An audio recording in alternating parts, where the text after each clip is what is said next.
Hello learners, welcome to my YouTube channel to the point learning. आज मैं आपके साथ क्लास 12 फिजिकल एजुकेशन में chapter 2 children and women in sports का last topic discuss कर रही हूँ, जो कि है फीमेल एथलीट ट्रायड। इससे पहले इसी चैप्टर 2 के मैं बाकी टॉपिक्स भी डिस्कस कर चुकी हूँ, जैसे कि डिसेबिलिटीज़ कितनी तरह की होती हैं। हर एक टाइप ऑफ डिसेबिलिटी को मैंने एक्सप्लेन किया है, और साथ ही साथ इससे पहले पोस्चर और गुड पोस्चर क्या होता है और बैड पोस्चर के कॉजेज़ क्या होते हैं, ये भी चीज़ें डिस्कस की हैं। तो अगर आपने वो वीडियोस नहीं देखे हैं तो मेरे इसी वीडियो के डिस्क्रिप्शन बॉक्स में आपको उनके लिंक मिल जाएंगे, तो आप पर्टिकुलर वीडियो लिंक पर जाकर देख सकते हैं। सो इस वीडियो में जिस टॉपिक की हम बात करेंगे वो है female athlete triad.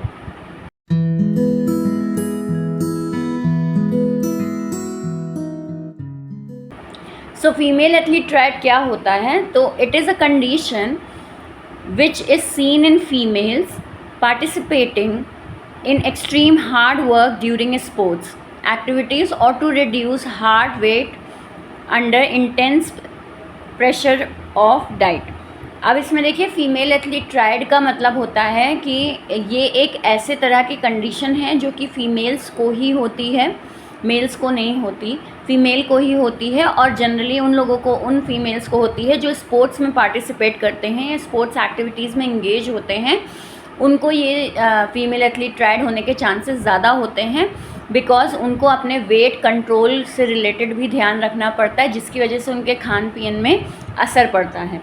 Female athlete triad इसको इसलिए कहा जाता है क्योंकि फीमेल से जुड़ा हुआ है। एथलीट मतलब इस जो स्पोर्ट्स से रिलेटेड फीमेल्स हैं, और ट्रायड का मतलब है 3 तरह की डिजीज़ या 3 तरह की दिक्कतें, जो कि होती हैं आपकी ईटिंग डिसऑर्डर, एमनोरिया और ऑस्टियोपोरोसिस। ये 3 तरह के दिक्कतें हैं या डिजीज़ हैं जो एक फ़ीमेल को हो जाएं तो उसे कहा जाता है कि फ़ीमेल एथलीट ट्रायड से सफ़र कर रही है।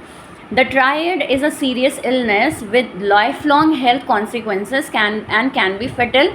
ये जो फीमेल एथलीट ट्रायड होता है, ये लाइफ लॉन्ग हेल्थ को ख़राब कर सकता है और उससे भी ज़्यादा वर्स्ट यानी उससे भी ज़्यादा ख़राब हो सकता है।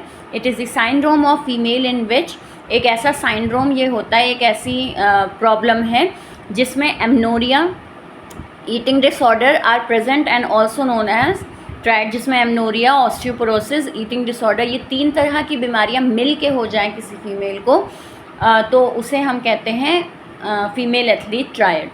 अब बात आती है कि क्यों ये स्पोर्ट्स वुमेन को ही होते हैं ये तीनों चीज़ें। तो ये तीनों ही चीज़ें जब आप पढ़ेंगे, अभी मैं मीनिंग आपको बताऊंगी, तो उसके बाद मैं आपको रीज़न दूंगी कि क्यों ये फीमेल्स को ही होते हैं। तो पहला आते हैं, सबसे पहले जो हमारा इसमें दिया हुआ है डिजीज़, वो है osteoporosis. It is known as bone weakening triad factor. Osteoporosis का मतलब होता है जिसमें एक जो हड्डियां होती हैं वो वीक होना शुरू हो जाती हैं, उनकी डेंसिटी धीरे धीरे कम होना शुरू हो जाती है। डेंसिटी का मतलब है कि एक जो हड्डी है उसका स्ट्रक्चर धीरे धीरे कम होना शुरू हो जाता है, तो उसे हम कहेंगे osteoporosis. Osteoporosis is the weakening of bones, हड्डियों का कमज़ोर होना, due to the loss of bone density, क्योंकि बोन डेंसिटी कम हो रही है, धीरे धीरे हड्डी पतली होती चली जा रही है, उसकी डेंसिटी ख़त्म होती चली जा रही है, तो उस बीमारी को हम क्या कहेंगे? ऑस्टियोपोरोसिस कहेंगे। एंड इम्प्रॉपर बोन फॉर्मेशन, और जो बोन फॉर्म भी होती है वो भी इम्प्रॉपर तरीके से फॉर्म होती है। इस कंडीशन को हम बोन इंजरी से भी कनेक्ट कर सकते हैं। फीमेल्स में इसलिए इसको दिखाया गया है क्योंकि फीमेल्स में ऑस्ट्रोजन की कमी होती है, और ऑस्ट्रोजन कम होने की वजह से भी ये ऑस्टियोपोरोसिस ज़्यादा बढ़ता है। ठीक है, ये एक आपका साइंटिफिक फैक्ट है कि फीमेल्स में ऑस्ट्रोजन कम होता है, ऑस्ट्रोजन लेवल कम होता है। अब उस केस में ऑस्ट्रोजन कम होने के साथ साथ भी अगर कैल्शियम वगैरह की कमी और हो जाए तो ऑस्टियोपोरोसिस का केस महिलाओं में या फीमेल्स में ज़्यादा जल्दी होने लगता है, इसीलिए ऑस्टियोपोरोसिस। नेक्स्ट आते हैं एमनोरिया। एमनोरिया का मतलब होता है, it is also known as decreased hormonal level triad factor. In this second triad factor amenorrhoea female faces varied menstrual cycle due to varied hormonal level, यानी कि हार्मोन्स लेवल में change होने की वजह से जो मेंस्ट्रुअल साइकिल है उसमें डिस्टर्बेंस हो जाए, या जो मेंस्ट्रुएशन पीरियड है वो बहुत अंतराल के बीच में आए तो उसे हम क्या कहते हैं, एमनोरिया कहते हैं। यानी कि एब्सेंस ऑफ मेंस्ट्रुएशन होने लग जाए एक फीमेल को तो उसे हम एमनोरिया कहते हैं, उस डिज़ीज़ को हम एमनोरिया कहते हैं। This cause of this disorder is due to less energy. और ऐसा क्यों होने लगता है, क्योंकि एनर्जी लेवल एक तरीके से फीमेल की बॉडी में कम होने लगता है, जिसकी वजह से मेंस्ट्रुअल साइकिल डिस्टर्ब हो जाती है।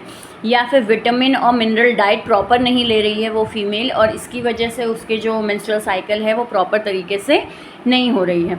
Over physical training by female, या फिर बहुत ज़्यादा ट्रेनिंग वगैरह कर रही है वो फीमेल, क्योंकि एथलीट्स को होने के चांसेस ज़्यादा होते हैं। तो बिल्कुल एथलीट्स में मेन होता है कि वो लोग स्पोर्ट्स करते हैं और बाकी मीनवाइल वो ट्रेनिंग बहुत हार्ड करते हैं। तो उस केस में ट्रेनिंग बहुत ज़्यादा हार्ड करने से, उस हिसाब से मिनरल विटामिन कंज्यूम ना करने की वजह से मेंस्ट्रुएशन पीरियड जो है वो टाइम से ना हो या बहुत लेट हो, तो उसकी वजह से क्या होता है, एमनोरिया हो जाता है। in this the sensation of menstrual cycle is for more than 3 month। इतना डिले हो सकता है menstrual cycle कि 3 महीने तक भी नहीं हो रहे हैं अगर पर्टिकुलर फीमेल को menstruation, तो वो चीज़ फिर कंडीशन देखी जाती है, मानी जाती है कि एमनोरिया से सफ़र कर रही हैं। देन आते हैं नेक्स्ट है eating disorder. It is also known as inadequate energy intake triad. इसको हम इनएडिक्वेट एनर्जी इनटेक फैक्टर इसलिए कहेंगे क्योंकि यहाँ पे मेनली जो एक कॉज आपका जुड़ा है वो खाने से जुड़ा हुआ है। Most girls with female athlete try to lose their weight to improve their athletic performance. जितनी भी एथलीट्स होती हैं वो कोशिश करती हैं कि वो अपने बॉडी वेट को कम ही रखें ताकि उनका एथलेटिक परफॉर्मेंस अच्छा रहे। बहुत ज़्यादा वेट हो जाएगा तो फिर बॉडी ठीक से स्पोर्ट्स परफॉर्म नहीं कर पाएगी, तो इसलिए उनका एक टारगेट होता है कि बॉडी का वेट बढ़ने ना पाए। अब उसके लिए कुछ डिसऑर्डर टाइप की चीज़ें वो करने लगें, जैसे in this triad factor disorder eating the females do not eat enough calorie. इसमें क्या करती हैं फीमेल्स, इनफ कैलोरी कंज्यूम ही नहीं करती हैं अपने वेट को कम करने के चक्कर में, एंड दस देयर एनर्जी लेवल रिड्यूसेस। और खाना अगर ठीक से कंज्यूम नहीं कर रही हैं, कैलोरी सही से नहीं ले रही हैं, तो धीरे धीरे एनर्जी लेवल भी डाउन होता चला जाता है और जिससे कई सारी बीमारियां होने लगती हैं। बात करें तो ईटिंग डिसऑर्डर 2 टाइप्स में यहाँ डिवाइड किया गया है, एक है बुलीमिया नर्वोसा और एक है एनोरेक्सिया नर्वोसा। ये 2 तरह के आपके ईटिंग डिसऑर्डर होते हैं जो कि फीमेल्स के अंदर देखे जाते हैं। पहला हम आते हैं बुलीमिया नर्वोसा। बुलीमिया नर्वोसा का मतलब होता है एक ऐसा डिसऑर्डर जो कि binge eating followed by compensatory behaviour. यानी कि बिंज ईटिंग का मतलब है बहुत सारा खाना खाना और उसके बाद उसे कंटिन्यू रखना पर्जिंग के साथ। यानी कि बहुत ज़्यादा खाना खाना और उसके बाद वॉमिटिंग के थ्रू उस खाने को शरीर से बाहर निकाल देना, इससे पहले वो पचे और शरीर में डाइजेस्ट हो, उसके एनर्जी कंपोनेंट्स एक फ़ीमेल के बॉडी में जाएं, उसको फ़ायदा दें, उससे पहले ही वॉमिट के थ्रू फूड को निकाल देना शरीर से। ये चीज़ क्या कहलाती है, बुलीमिया नर्वोसा। इसमें ध्यान दीजिए, बुलीमिया का मतलब क्या होता है, बुली मतलब कि ज़बरदस्ती करना। तो ज़बरदस्ती करना का मतलब यहाँ पे हो गया कि एक जो फीमेल है वो ज़बरदस्ती ज़्यादा से ज़्यादा खाना खाती है और उसके बाद ही वॉमिटिंग के थ्रू उस खाने को शरीर से बाहर निकाल देती है, ये सोच के कि ये खाना इससे पहले मेरे शरीर को लगे, मेरे वेट को बढ़ाए, उससे पहले वो मेरी बॉडी से निकल जाए। तो ये चीज़ क्या हो जाती है, बुलीमिया नर्वोसा कहलाता है। सेल्फ इंड्यूस वॉमिटिंग का मतलब कि ज़बरदस्ती खुद से इंटेंशनली वॉमिटिंग करना, एक्सेसिव यूज़ ऑफ लैक्सेटिव और ड्यूरोटिक्स या फिर कुछ ऐसे केमिकल कंपाउंड्स कंज्यूम करना, ड्यूरोटिक्स वगैरह लेना जो कि आपके खाने को शरीर से जल्दी बाहर निकाल दें उसके पचने से पहले। तो ये, या फिर बहुत ज़्यादा खाना खाने के बाद एक्सरसाइज बहुत ज़्यादा कर लेना, जितना खाया नहीं है उससे ज़्यादा एक्सरसाइज करके, उससे ज़्यादा वर्कआउट करके क्या कर रहे हैं, बॉडी से खाने को निकाल दे रहे हैं, उसके साथ साथ एनर्जी कंपाउंड्स भी निकाल दे रहे हैं। तो फिर वो खाना फिर किसी भी एंगल से फ़ायदेमंद नहीं होता। तो इसे हम क्या कहते हैं, बुलीमिया नर्वोसा, जिसमें बहुत ज़्यादा बिंजिंग और पर्जिंग एक्टिविटी इन्वॉल्व होती है। ये वर्ड्स याद रखिएगा, बिंजिंग एंड पर्जिंग, क्योंकि कई बार MCQ में पूछा जाता है कि कौन सा टर्म ऐसा है या कौन सा टाइप ऑफ नर्वोसा है जिसमें बिंजिंग और पर्जिंग एक्टिविटी इन्वॉल्व होती है। तो बिंजिंग का मतलब है ज़बरदस्ती खाना बहुत सारा और पर्जिंग का मतलब उसको निकाल देना शरीर से। So this is what bulimia nervosa. Next disorder leads to loss of important minerals. इसकी वजह से होता क्या है, शरीर में इम्पॉर्टेंट मिनरल्स जो होते हैं उनकी बहुत ज़्यादा कमी हो जाती है और सीरियस हेल्थ प्रॉब्लम अराइज हो जाती है, जैसे एनीमिया। नेक्स्ट आते हैं एनोरेक्सिया नर्वोसा क्या होता है फिर? एनोरेक्सिया नर्वोसा इसका जस्ट अपोजिट होता है। Anorexia nervosa eating disorder is a characteristic by food restriction. इसमें जो फीमेल है वो खाना खाती ही नहीं है, रिस्ट्रिक्ट कर लेती है, यानी कि हर चीज़ को बिल्कुल इरिटेबल नज़र से देखती है, यानी कि इरिटेशन होती है खाने को देख के कि नहीं इससे भी मेरा वेट बढ़ जाएगा। तो इस तरीके का एक फ़ियर होना अपने वेट को लेकर, वेट बढ़ जाएगा अगर मैं एक रोटी भी खा लेती हूँ, या वेट बढ़ जाएगा अगर मैंने इतना एक ज़रा सा भी चावल खा लिया। तो ये सारी चीज़ें क्या हैं कि उतना तो शरीर को चाहिए चाहिए, लेकिन वो फीमेल का डिसऑर्डर इस तरीके से चल रहा है कि वो बिल्कुल ही खाना कंज्यूम करना बंद कर दे, तो जिससे क्या होगा, धीरे धीरे वेट रिड्यूस होता चला जाएगा। एक खुद से ही सेल्फ परसेप्शन है कि अगर मैं खाना खाऊंगी तो वेट बढ़ जाएगा, तो इस परसेप्शन के साथ वो फीमेल खाना ही खाना बंद कर दे, तो उसे हम क्या कहते हैं, एनोरेक्सिया नर्वोसा कहते हैं। तो ये दो तरह के डिसऑर्डर होते हैं ईटिंग के, जो कि फीमेल्स में देखे जाते हैं, जिसकी वजह से धीरे धीरे हेल्थ जो है वो डाउन होती चली जाती है। अब मैंने आपसे कहा था कि क्यों ये फीमेल्स में ही होता है, तो देखिए ऑस्टियोपोरोसिस फीमेल्स में ही ज़्यादा देखा जा सकता है, क्योंकि इनके में ऑस्ट्रोजन लेवल कम होता है as comparison to males. Next आते हैं एमनोरिया, यानी कि मेंस्ट्रुअल साइकिल को लेके डिस्टर्बेंस, तो ये भी फीमेल्स में ही हो सकता है, क्योंकि मेंस्ट्रुएशन साइकिल फीमेल्स में ही होती है। और नेक्स्ट आते हैं ईटिंग डिसऑर्डर, जो है वो भी फीमेल्स में ही देखा जाता है, क्योंकि खाने को लेके कंजर्वेटिव अगर हम देखें तो ज़्यादातर फीमेल्स अपने वेट को लेकर बहुत ज़्यादा कंजर्वेटिव होती हैं। और एथलीट्स हो जाएं वो, यानी कि एथलेटिक्स में हैं और उस केस में वेट को मेंटेन करना बहुत ज़्यादा ज़रूरी है, तो ये दो तरह की डिसऑर्डर्स उनको हो सकते हैं। तो ये इस वजह से ये तीनों ही डिज़ीज़ हम फीमेल्स में ही देखते हैं, मेल्स में नहीं होती हैं।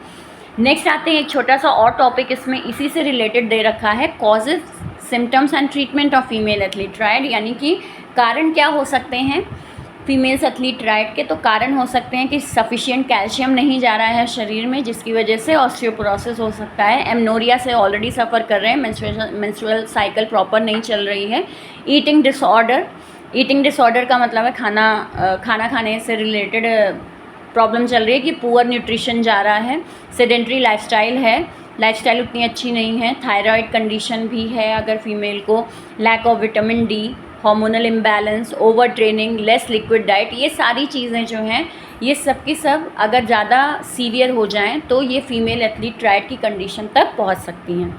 नेक्स्ट आते हैं सिम्टम्स, यानी इनकी पहचान कैसे होती है। एक फ़ीमेल को फीमेल एथलीट ट्रायड हो रहा है या होने वाला है, इसका एक इंडिकेशन कैसे मिलता है, तो उनके खाने में डिसऑर्डर देखा जाता है, यानी खाने को लेकर उनका रवैया थोड़ा अलग रहता है बाकी सबसे। फेटीग, यानी थकान रहती है हमेशा शरीर में। हेयर लॉस, बालों का झड़ना, स्किन का ड्राई होना, वेट का कम होना। Increase healing time of for injury, यानी कि चोट लगने पर हीलिंग टाइम जो है वो बहुत देर में घाव भरता है, इंजरी जो है वो बहुत जल्दी लग जाती है। सेंसेशन और इरेगुलर मेंस्ट्रुअल साइकिल में इरेगुलरिटी है, या तो हो ही नहीं रहे हैं पीरियड्स, या फिर इरेगुलर हो रहे हैं, बहुत टाइम पीरियड्स के बाद हो रहे हैं, तो वो चीज़ एनीमिक होती चली जा रही है। सेंसिटिविटी टू कोल्ड, ठंड वगैरह बहुत ज़्यादा लगती है, मौसम चेंज होने पर बहुत जल्दी शरीर पर असर पड़ता है, लो हार्ट रेट रहता है या लो ब्लड प्रेशर रहता है। ये सारे अगर दिक्कतें एक फ़ीमेल फेस कर रही है या इनमें से कोई भी दिक्कत फेस कर रही है, तो उस तरीके से देखा जाता है कि हाँ फीमेल एथलीट ट्रायड में भी पॉसिबल सफ़र हो रहा हो इससे। देन आते हैं नेक्स्ट पे कि ट्रीटमेंट इसका कैसे किया जाता है। तो ट्रीटमेंट में सिंपल कहा गया है कि immediately consultation with the doctor और गायनोकोलॉजिस्ट, उस फीमेल को अपने डॉक्टर से कंसल्ट करना चाहिए या गायनोकोलॉजिस्ट के पास जाना चाहिए और अपने खाने पीने पर ध्यान रखना चाहिए, प्रॉपर न्यूट्रिशन लेने चाहिए, बैलेंस डाइट फॉलो करना चाहिए, थोड़ा एक्सरसाइज को कम कर देना चाहिए उस दौरान जब फीमेल एथलीट ट्रायड से सफ़र कर रही है एक वुमेन। काउंसलिंग वगैरह करनी चाहिए, क्योंकि डिसऑर्डर खाने को लेकर जो एक एक्सेप्शनल बिहेवियर है उसका, तो वो काउंसलिंग से ठीक हो सकता है कि नहीं खाने की हर चीज़ आपका वेट नहीं बढ़ा देगी, तो उसके लिए काउंसलिंग की ज़रूरत होती है एक फ़ीमेल को। Taking food supplements for vitamin and minerals, vitamin और मिनरल सप्लीमेंट्स के थ्रू कंज्यूम करे, बिहेवियर थेरेपी वगैरह होनी चाहिए। तो ये कुछ ट्रीटमेंट दिए हुए हैं जो कि फ़ीमेल एथलीट ट्रायड से अगर कोई भी फ़ीमेल सफ़र कर रही है तो उसे ये सारे ट्रीटमेंट करने चाहिए। सो ये आज हमने टॉपिक ख़त्म किया फीमेल एथलीट ट्रायड। अगर हम देखें तो ये क्वेश्चन जो आपका आता है जनरली आता है आपका लॉन्ग में, यानी 5 मार्क्स के क्वेश्चन में आता है, जिसमें तीनों डिजीज़ के बारे में पूछा जाता है। बहुत अच्छा होगा कि इस तरीके से आप डायग्राम बना के तब अपने आंसर को प्रेजेंट करें। एक चीज़ और भी पूछी जाती है जो MCQ बेस पर आपकी मैंने कई बार देखा है कि ये यहाँ पे सेकेंड ट्रायड फैक्टर लिखा हुआ है। सेकेंड ट्रायड यानी कि ये जो डायग्राम है इसमें पहला ट्रायड हम किसको कहते हैं? ईटिंग डिसऑर्डर, यानी कि पहली जो चीज़ शुरू होती है उस फीमेल में वो क्या है? Eating disorder. फिर उसके बाद देखा जाता है एमनोरिया भी होने लग गया उसको, फिर उसके बाद ऑस्टियोपोरोसिस की कंडीशन तक पहुंच गए। यानी कि अगर मैं कहूँ कि फर्स्ट, सेकेंड और थर्ड स्टेज है यहाँ पे, तो इसमें कुछ गलत नहीं होगा। तो इसीलिए इसको हम कहते हैं फर्स्ट ट्रायड फैक्टर, एमनोरिया को हम सेकेंड ट्रायड फैक्टर कहते हैं और ऑस्टियोपोरोसिस को थर्ड ट्रायड फैक्टर कहते हैं इन फीमेल एथलीट ट्रायड। तो आई होप आपको ये टॉपिक क्लियर हुआ हो। अगर कहीं कोई भी डाउट है तो कमेंट सेक्शन में ज़रूर लिखिए। टॉपिक अच्छे से समझ में आया हो तो लाइक का बटन ज़रूर क्लिक करें, और अगर मेरे चैनल को अभी तक सब्सक्राइब नहीं किया है तो ज़रूर सब्सक्राइब कर लीजिए, क्योंकि यहाँ पे आपको फिज़िकल एजुकेशन के क्लास 11th और 12th के सारे टॉपिक मेरे चैनल पर मिलेंगे। इसके अलावा भी अगर कोई टॉपिक आपको नहीं समझ में आ रहा है या आपको लगता है कि उसका वीडियो मुझे बनाना चाहिए, तो वो भी आप कमेंट सेक्शन में ज़रूर लिखिए। मैं जल्दी से जल्दी उसका रिप्लाई दूँगी। So thank you and have a nice day.